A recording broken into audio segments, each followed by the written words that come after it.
So Steve has been taking us through the Ten Commandments here, and God spoke these to the Israelites at Mount Sinai. And the first four, as a matter of recapping, the first four deal with our relationship, or the Israelites' relationship with their God, and the last 6 verses have to deal with their relationship one to another. It's important to realize at this point in time, they were a large multitude of people, and they needed to have the law. It provides 2 things. It's a civil law in terms of that it keeps order, how they're supposed to act one to another, and also it was God's way of telling them how he wanted them to relate to him. Okay. So if we pick it up there in verse 18, now all the people witnessed the thunderings, the lightning flashes, the sound of the trumpet, and the mountain smoking. And when the people saw it, they trembled and stood afar off. Then they said to Moses, "You speak with us, and we will hear. But let not God speak with us, lest we die." So God has demonstrated his power to them different ways. When he parted the Red Sea, it was his power to deliver them. And here we see that he's actually speaking to them, and they're terrified. So God is using his outdoor voice here and letting them know it. Obviously, it would be a very frightening thing. In my life, maybe your life, you have heard the voice of God at different times. I know in my life there was 2 different times that I distinctly can recall God actually speaking to me. And the one time was when Angelique and I were dating at the time, and I was getting pretty serious. I kind of thought, yeah, she's the one. And so we were out celebrating, went to a very fancy restaurant, extremely expensive in Vancouver. And we spent hours there, and we had a great time. In fact, you know, when you meet somebody and you get that bond going, and you just feel like you're one right there, you know. And we were sitting in this restaurant, and had a great meal, and we're just like totally oblivious to everything else. And finally, it was getting late, and we didn't even realize what the time was, and looked around. There's like nobody in the restaurant, like we were the only 2 people left. And finally, somebody comes out from the back, and they're like, I'm like, where did everybody go? And he says, "Well, sir, we've been closed for the last hour and a half." And I said, "Well, what have you been doing?" He said, "Well, we've been playing cards in the back. We didn't want to, interrupt this. This was we saw this was an important thing, so we just kind of kept quiet." Well, I said, I was kind of like, I was like really shocked. I thought, oh, wow, this was just awesome. So I'm thinking, okay, the next date, I'm planning in my head, and everything's, the wheels are turning, right? And she says, "It's my birthday coming up, and my ex-boyfriend, he asked me to go out with him, and what do you think about that?" Well, in my flesh, man, I'm just, smoke and fire and everything else. I just want to let her have it and say, "Are you nuts? Really? Seriously?" And, but, God's voice, it just that sort of like that telepathic sort of sense, that just a total calm and a total discharge the whole thing. And God's saying, "Look, this don't get all bent out of shape. She's testing you here, and if you do, you're going to blow it. All you got to do is just agree with it, because I'm in control here, and just realize that if she goes out with this other guy and that's the end of it, God's going to bring somebody else, because marriage is a covenant, it's a relationship, and it's not like you're destined for one person." But anyway, so I just said, "Hey, I think that's a great idea. I think you really should check that out, because you want to make sure," and all this kind of thing. So anyway, so she goes, and I'm praying all that night, and and so next day I phone her up and say, "So, how did your date go?" And she says to me, "Oh, it's just the guy's a loser, and he's a bum, and I don't know why I did all that." And well, later on, she confessed, after we'd been married a while, that it was a test, and had I just blown up and said, yeah, she would have just wrote me off as all her other jealous boyfriends, right? Because they all had this possessive streak in them. So that's what sort of set me apart. So I must attribute that, not because my flesh was like, it was ready to just let her have it, but in my spirit, I realized the truth of what God was trying to say, and basically I just followed his voice. So that was a still small voice. I didn't exactly feel like I was going to die, but maybe she would have said no, then I might have died. But anyway, whatever. So they don't want God to speak to them. They want Moses to speak to them. So Moses said to the people, "Do not fear, for God has come to test you, and that his fear may be before you, so that you may not sin." So God is testing them like he tests us. A test, if you recall, like being in school, is to kind of show yourself, but also show the teacher, because the teacher's not omnipotent. They can't tell you what you're struggling with. But it's a test to know where you stand, right? Well, it's the same with God. He's testing us not because he doesn't know what we're going to do, but it shows into us how we react and how we do things wrong, and how sometimes we fail the test, and other times we stand back and we take the test, and God imparts to us, and we follow his leading, and we're obedient to him, and then we pass the test. So this fear is a fear of not of doom, and God's got his finger on them and they're going to wipe them out. It's a fear of his power and his righteousness, and that he wants us to relate to him in righteousness. So he wants to be feared in terms of reverence.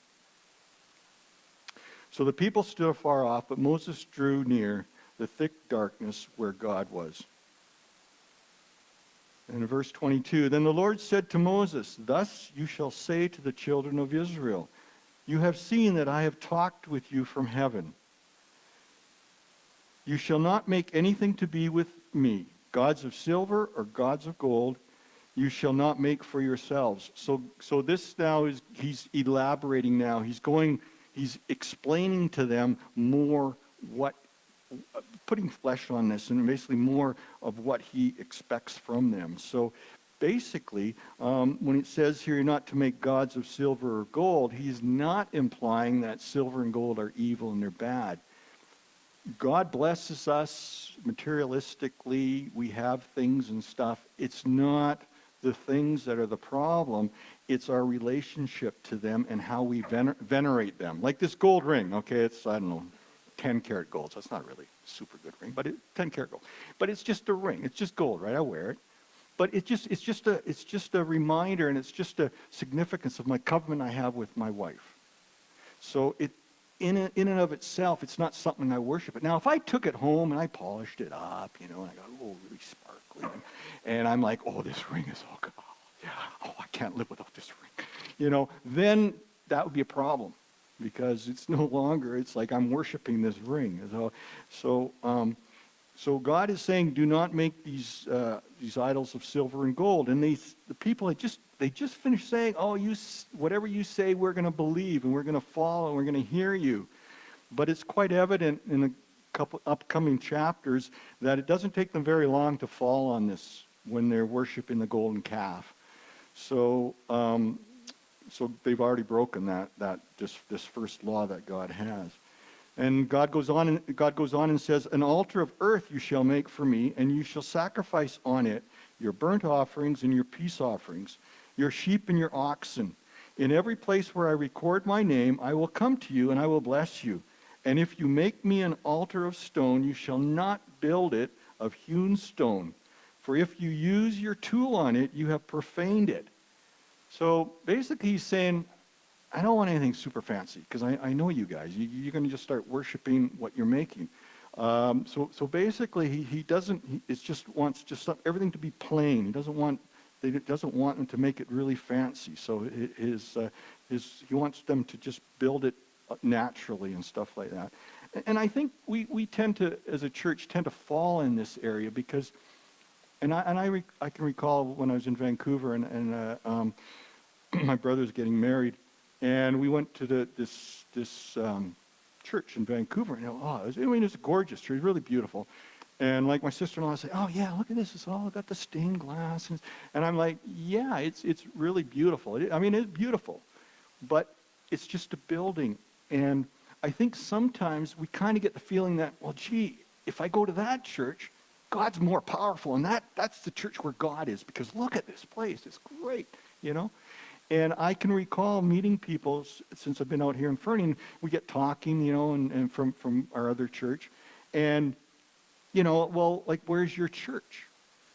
Well, the issue isn't where is the church, because see, the church is in here. It's a relationship. It's nothing to do with the building. The building is just something to keep us, you know, warm and dry in the winter and cool in the summertime. It's just something over our head to make our lives not quite as miserable in terms of being caught out in the rain. And then it's like, well, gee, if you guys meeting in a hotel, that's really not a real church. You know, come on, you got to have the building with the cross on it and all that. And I think sometimes we venerate things that we've built, and we give an importance to, well, you know, how much better that is. And here God is like, no, I want you guys. I don't want it to be fancy. I just want you just to do this. So now that relates basically to the first 4 commandments, where God is laying out how he wants them to worship him. Now, when we get into chapter 21, God is going to now explain a little bit more the 6 commands that he wants them to, the way they're supposed to deal with one another. So they're basically, it's a horizontal relationship he's talking about now. It's one-to-one, you know, the whole people one-to-one. And so it starts off by saying, now these are the judgments which you shall set before them. So if you recall a previous couple of chapters, Moses sets up these 70 judges, men who are, you know, got abilities and maybe discernment, people that are skilled in fulfilling these judgments. So these judgments are for the judges, so that they can, with relationships with people, that they can pass judgment on them, that they have a means, and they're given the power from God to execute these commands.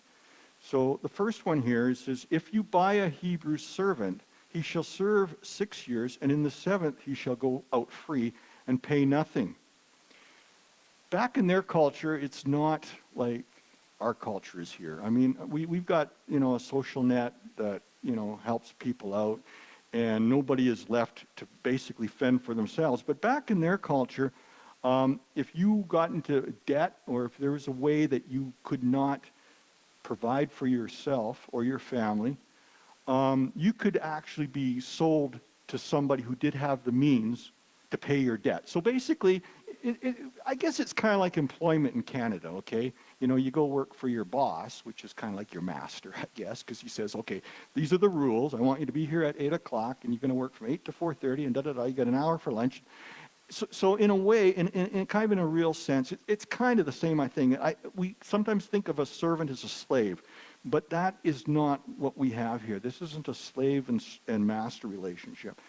So your master would pay off your debt. Now you're indebted to him. So for 6 years, you have to work for him to basically pay off your debt. But then in the 7th year, you had the right that you could leave. Like you could then say, oh, hey, I'm done. I paid off my $1 million debt, or you paid off my $1 million debt, but now I've paid all my time to you, so I get to go free. So if he comes in by himself, he shall go out by himself. If he comes in married, then his wife shall go with him. If his master has given him a wife, and she has borne him sons or daughters, the wife and her children shall be her master's, and he shall go out by himself. So let's say you come in as a single guy, and the master's got some slave girls or whatever, and servant girls, servant girls. And so you get married to one of them. Well, at the end of your 6 years, on the 7th year when you go free, you're allowed to go free if you want, but you can't take your wife. The wife is still actually the property of the master. Now, it seems kind of strange in our thinking, but if we read further on, we can see that it's not all that bad. But if the servant plainly says, I love my master, my wife, and my children, I will not go free, then his master shall bring him to the judges, and he shall also bring him to the door, or to the doorpost, and his master shall pierce his ear with an awl, and he shall serve him forever. So, let's say you had a really, okay, think of your own situation. Okay, you got a really awesome boss. They're always giving you stuff, and and they're paying you a good wage, and, he's letting you take the private jet so you can jet all over the place. So you got it pretty good, right? And you say, well, gee, I love my master, and I don't want to go. I mean, last time I was out by myself, I got myself into serious trouble.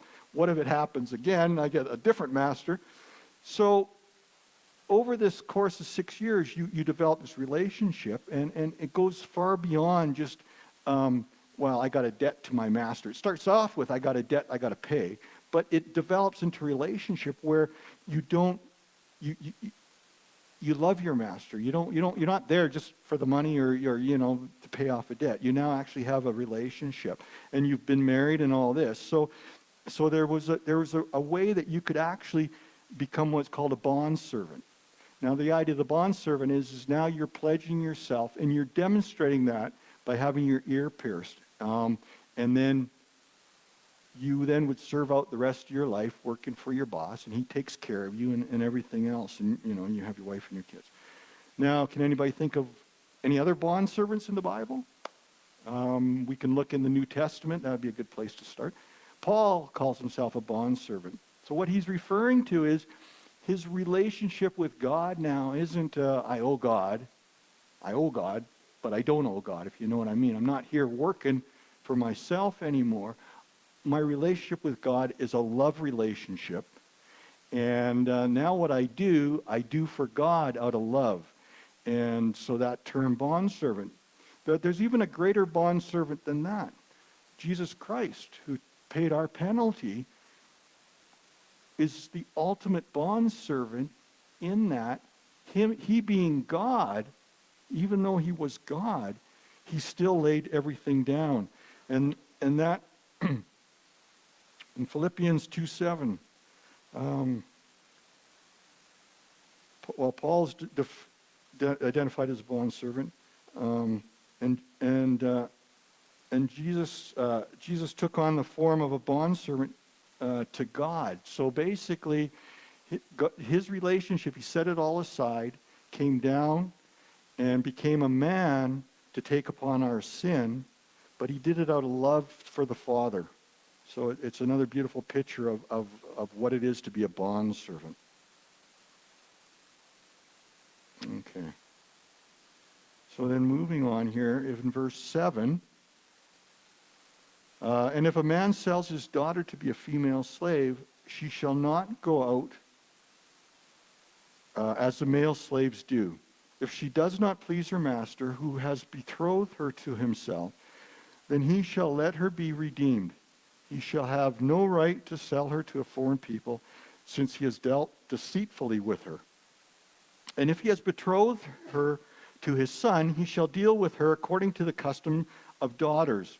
If he takes another wife, he shall not diminish her food, her clothing, and her marriage rights. And if he does not do these three for her, then she shall go out free without paying money. So the thought behind this is, if you have your father and you have a daughter, and so what you could do is, a master who's really kind and everything, you could then basically sell her to him. In other words, he would pay a dowry for her with the idea of marrying her. But then there's other rules that kick in. So if he then decides not to marry her, and he doesn't have the right to sell her to a foreign people. He's dealt deceitfully with her. He can betroth her to his sons, and then in that case he would then, if his son married her, then it'd be a custom of a daughter, like a daughter-in-law. Okay. But now if the master takes on another wife, he wasn't to kick her out, um, like diminish her food, her clothing, and her marriage rights. In other words, he still had to deal rightly with her, and by giving her food, that is another idea behind that is meat, which means more than food. It's more material things and stuff like that. Like he's responsible for her clothing, and she has full right to go and marry. But if he fails in any one of these three, well, then she can be free, and she's gone, and she can go marry somebody else. So in a way, it's kind of not really a bad thing, because she would be. A lot of cultures have the whole idea of a dowry and future relationship and a future marriage that's prearranged and stuff like that. So okay, so that is the one involving that. And now I'm reading on in verse 12. He who strikes a man so that he dies shall surely be put to death. So now we're getting into murder, and this being a capital offense. Basically, he who strikes a man doesn't mean just, patting him on the back. It means that if he kills him, he will be put to death. So capital punishment, there's a lot of people, it's sort of one of those sort of gray areas, I guess. Some people, I personally do not have a problem with capital punishment.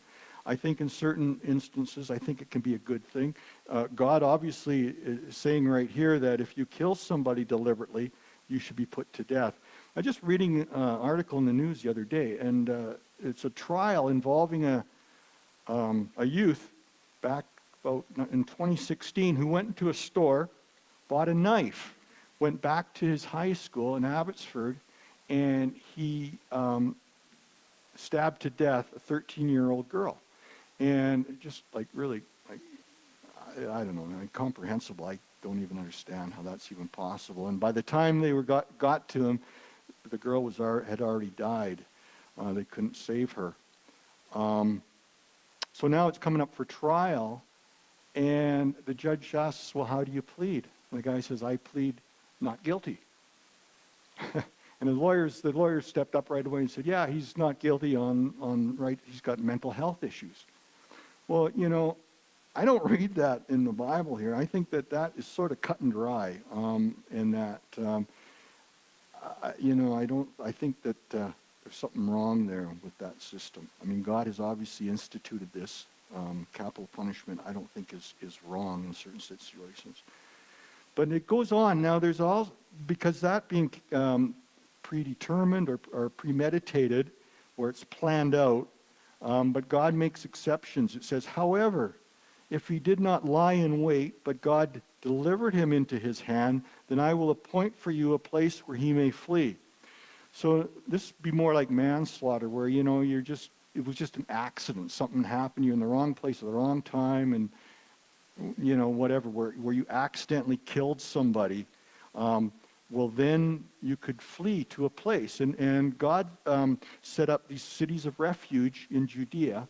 And if you killed somebody by accident, you would just make a beeline to the city, because the kinsman redeemer, your next in kin, could come after you and had the legal right that if he caught you, he could kill you.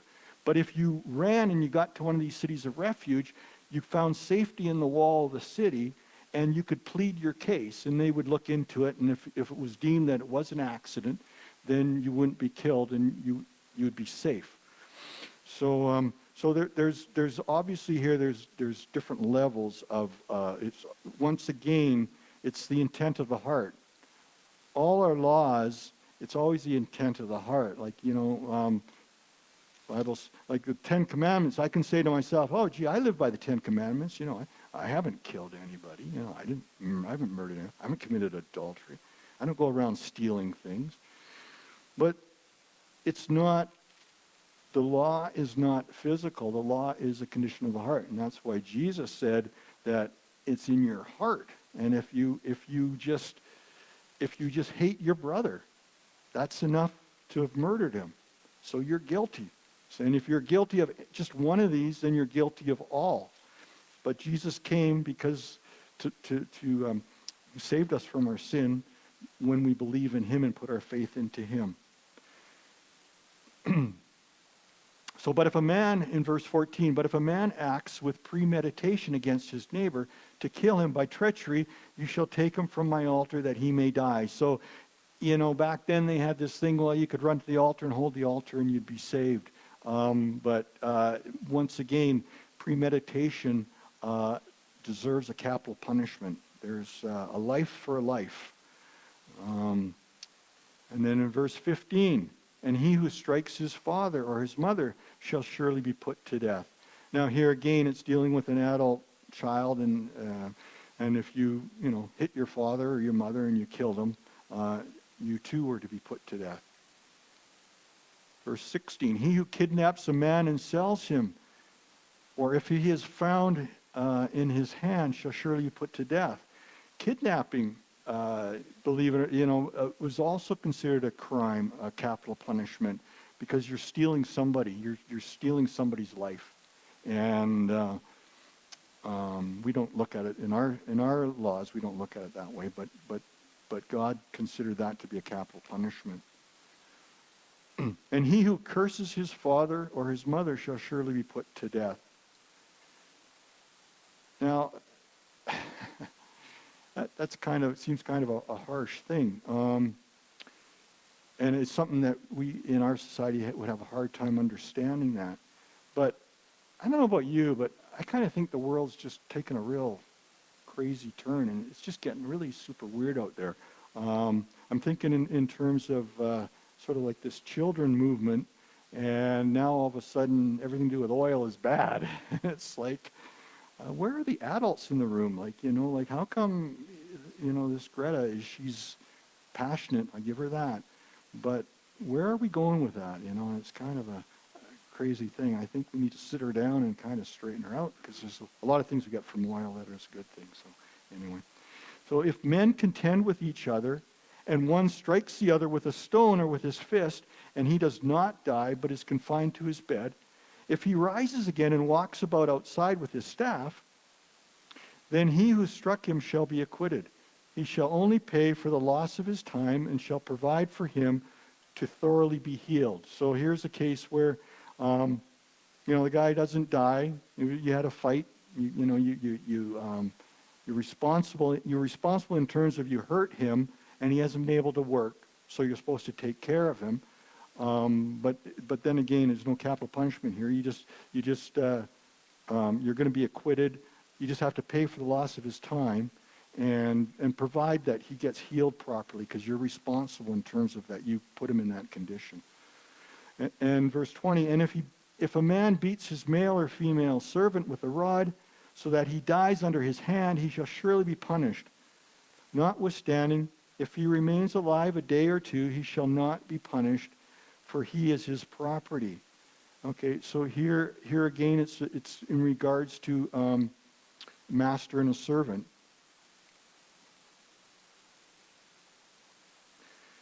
So if your male or female servant, he dies under his hand, he gets punished. He's punished in the sense that now he's lost his investment in this person. He no longer has this servant's services anymore. So in that regard, he's lost. He's been punished. If a man, in verse 22, if men fight and hurt a woman with child, so that she gives birth prematurely, yet no harm follows, he shall surely be punished according as the woman's husband imposes on him, and he shall pay as the judges determine. But if any harm follows, then you shall give life for life, eye for eye, tooth for tooth, hand for hand, foot for foot, burn for burn, wound for wound, and stripe for stripe. So now we're dealing with a pregnant woman, whereby if there's nothing prematurely, like if the baby's just born prematurely but no harm is done, the husband had the right to go after you and claim damages, kind of like in our system too. If you get something happens to you and someone else is responsible, you can then turn around and sue them in the court. Kind of like the same idea with that. But I find also interesting, though, that if the child dies, that's considered a capital crime. So I don't know, where does that leave our country and much of the Western world? I mean, abortion is obviously a crime against a child based on what God has to say here. Yeah, I think that doctors say, well, it's not a real life. It's not really alive until it comes out of the womb. Well, I think God would beg to differ here. So just leave that in his judgment. Deal with that. Now, but if you hurt somebody, like you damage their eye or something, or their tooth, you only had the right to do the same to them. It's our human nature that if somebody does something to me, I want to do it worse to them. Right? I'm not interested in getting even. Hey, I'm hurting here. I want more than that. So by bringing in this law here, you couldn't go overboard. You couldn't demand more than what was done to you. So that's why an eye for an eye, tooth for a tooth. So in verse 26, if a man strikes the eye of his male or female servant and destroys it, he shall let him go free for the sake of his eye. And if he knocks out a tooth of his male or female servant, he shall let him go free for the sake of the tooth. So here again, it's relationship between the master and the servant. If the master were to, hurt the servant in terms of an eye or a tooth, the servant had full rights to go free. So if might be a kind of a good way if you don't like your master, it might be a good way, and you owe a lot of money and he paid off all your debt and you want to get out of a relationship, it might be kind of good to go to your buddy, hey, listen to this tooth here for me, will you? And go in front of the master and then have it fall out and you go, oh gee, now I get to go free. So anyway, so that that's dealing with laws in terms of how the relationship is one to another. And then they also had laws involving animals. Like, what do you do when in verse 28, if an ox gores a man or a woman to death, then the ox shall surely be stoned, and its flesh shall not be eaten. But the owner of the ox shall be acquitted. So here was a law that you got your ox, and it gores a man or a woman to death. Well, the punishment for that would be that you would stone the animal. But in this regard, you couldn't eat of its flesh. So you totally lost the value of that animal if that were to happen. But nothing happens to the owner of the animal. It just all that happens is the owner loses the rights of that animal and the availability of the animal. In verse 29, but if the ox tended to thrust with its horns in times past, and it has been made known to his owner, and he has not kept it confined so that it has killed a man or a woman, the ox shall be stoned, and its owner shall also be put to death. So here's a case where, you got an animal that's just always, hurting people, and it's just destroying things and that, and you're made aware of it, but you don't take any precautions with that animal. Well, now you are liable, and in terms of, the animal gets stoned, and the owner is put to death. But there is a little bit of a loophole on this one. In verse 30, if there is imposed on him a sum of money, then he shall pay to redeem his life whatever is imposed on him. But let's say, it killed somebody's, daughter or something. You could make a deal with the survivors of the family or whatever and say, hey, let's work this out. I got some money here, and he can actually redeem his life in that regard. In verse 31, whether it has gored a son or it gored a daughter, according to this judgment it shall be done to him. So if the ox gores a male or female servant, he shall give to their master 30 shekels of silver, and the ox shall be stoned. So here's a case where the animal gored a male servant, a female servant. But in this case here, 30 shekels, you can give 30 shekels of silver, and then the ox would be stoned. Kind of interesting with the 30 shekels of silver, that's the price that was paid by Jesus, right? for Jesus. So it's kind of interesting how numbers and come into play throughout the Bible. It'd be kind of interesting to study on all the different numbers and how everything relates, like 6 and 1, like all the sixes and ones. You got 6 days you work, 1 day you rest. 6 years you serve as a servant, and then the 7th year you go free. It's 6 years you work the land, the 7th year you let it sit there. It's numbers are fascinating in the Bible. In verse 33, and if a man opens a pit, or if a man digs a pit and does not cover it, and an ox or a donkey falls in it, the owner of the pit shall make it good. He shall give money to the owner, but the dead animal should be his. So here again, involving the animals, falls in a pit. The owner gives money, but you get to keep the dead animal. So at least you get something out of the deal. If one man's ox, in verse 35, if one man's ox hurts another's so that it dies, so you got 2 animals that are duking it out, and one dies, then they shall sell the live ox and divide the money from it, and the dead ox they shall also divide. So basically, the one ox kills the other guy's ox, so then they can sell the ox that's alive, and they get to split the money, and they get to split the meat. Kind of a win-win situation there, I guess. Or if it was known that the ox tended to thrust in times past, and its owner has not kept it confined, he shall surely pay ox for ox, and the dead animal shall be his own. So a little bit of a wrinkle on that one in terms of if the ox, So anyway, now in our society we don't necessarily have all these things, oxes and all that to worry about, but our laws do follow, similarly. If you do something to somebody, you're liable, and that. So that's kind of a good thing. I think sometimes our system takes things too far, and I sipped the coffee and I got my tongue burnt. Well, yeah, but you wanted a hot coffee, so should you really be able to sue somebody for that? I don't think so. But anyway, so we're working through these now, and in chapter 22, when Steve picks up, we're going to be going even into more property rights and stuff like this, and how they dealt with things in their society at that time. So that wraps that up. Lord, we thank you for this time that we have together, Lord. Thank you for this word, Lord, and we just pray, Lord, just be with us today as we go about our days today, Lord. Be with Steve and Shauna today. Bless them with an awesome day, Lord, and also, Lord, give them just mercies on the road as they're coming back home, and